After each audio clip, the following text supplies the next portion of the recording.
So from our sumo squat, you guys can all practice with me. You're just all comfy. So from our sumo squat, right, we can come into a wide straddle forward fold by hooking the elbows. Now with the elbow hook, this whole, even though it's really simple, this whole sequence is designed to work with the scapula. Okay, so when it's done correctly, and we're really going to get into the details of it so that you understand. So when we're in this position, I want you to squeeze the bottom tips of the shoulder blades together and down towards your sacrum. Just even try doing that. So head in line with the body, honey, for like ever, for like the rest of eternity, head in line with the body. And everyone's just hanging that little nugget off the end there. It's a little heavy. Nugget noggin. A little nugget noggin. The nougats. Head in line with the body. So from the tailbone to the crown of the head.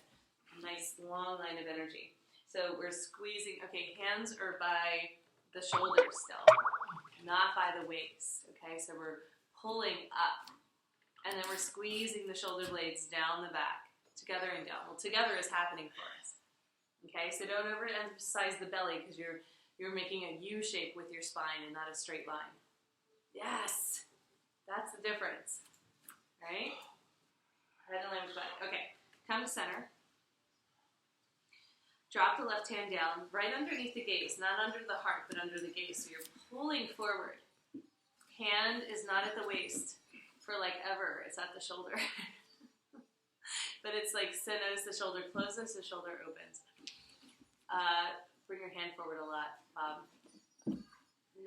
Top hand. Bottom hand is right underneath your gaze. Yes. Yeah, look forward a lot. It's totally different, right? Yeah. So now what we're going to do is make a fist.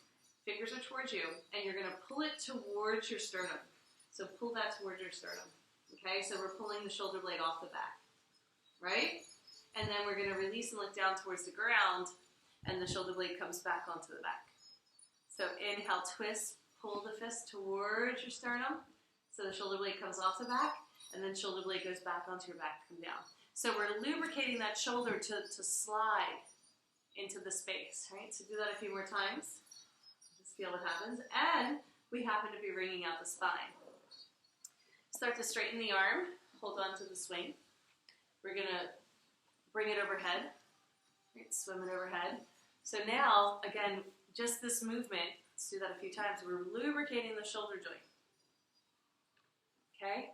And just notice how when the arm is overhead, it's easy to get the shoulder blade off the back, right? So then we're going to bring both hands through. Back a little bit. So we're in a wide center with the legs. So now in this position, I want you to practice lifting your head up and pulling your shoulder blades on your back. So pull your shoulder blades on your back and notice what happens. So pull them back and down.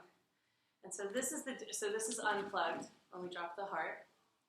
We're in the swing and not the leg loop. Nope. In the swing. Yeah. Make an X. Yeah.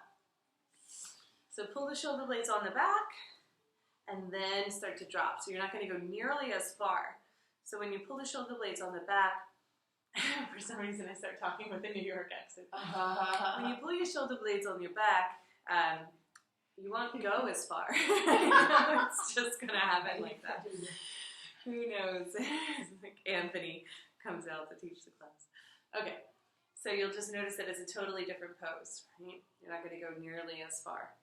So you have to unplug the shoulders to get your head through.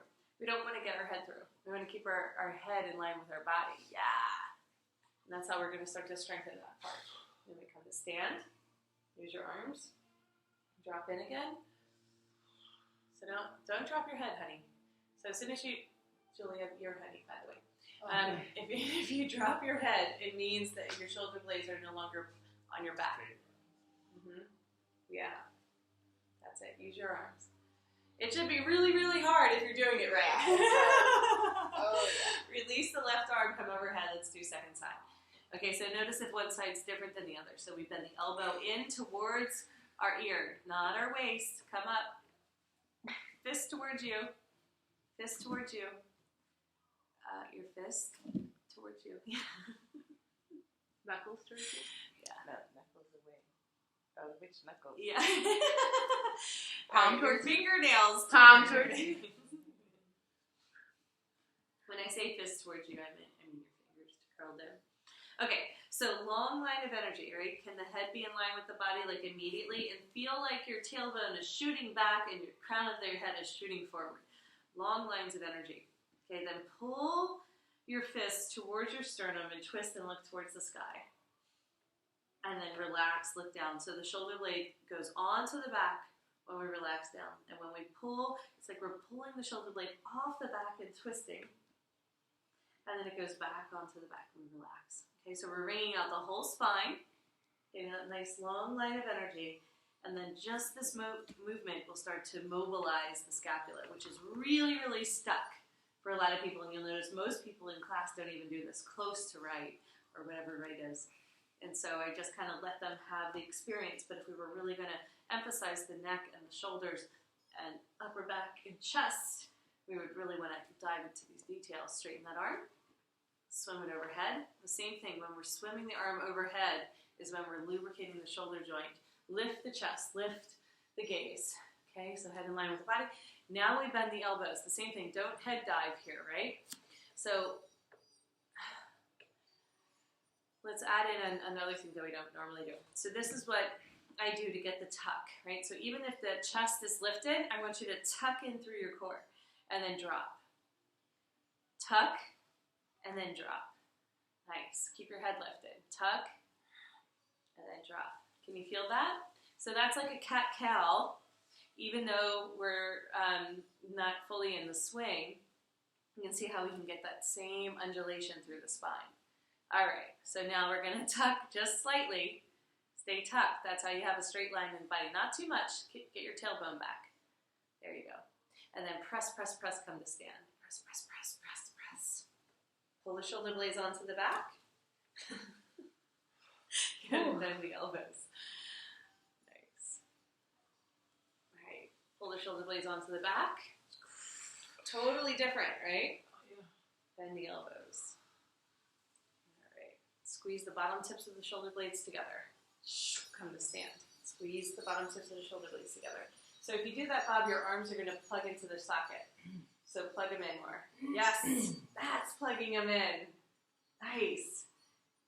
Feel the difference? Yeah. Yeah. Oh, intense. Good stuff. So if we do